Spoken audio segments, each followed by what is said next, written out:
Hey everyone, welcome back to the channel. Today, we're diving into a really important topic for anyone with an automatic transmission, the symptoms of a bad torque converter.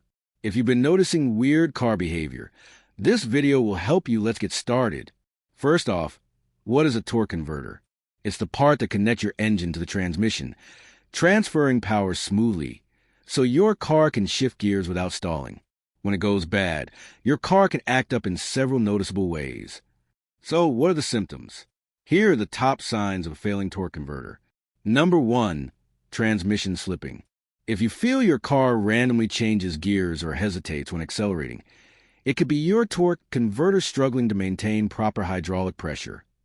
Number 2, overheating transmission.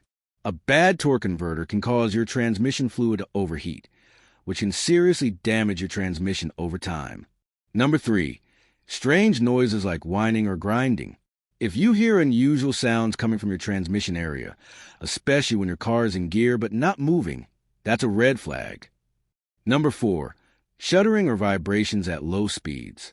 This can feel like your car is shaking or struggling to move smoothly, especially during acceleration.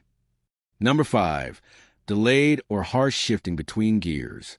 Your car might jerk or hesitate when changing gears, which can be uncomfortable and harmful if ignored. If you notice any of these symptoms, it's a good idea to get your torque converter checked by a professional.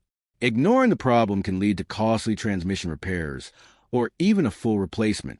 All right, that's it for today's deep dive on the symptoms of a bad torque converter. If you learned something new, don't forget to give this video a thumbs up and subscribe for more car maintenance tips and troubleshooting guides. Got questions or experiences with torque converters? Drop them in the comments. I'd love to hear from you. Thanks for watching, drive safe, and I'll see you in the next video.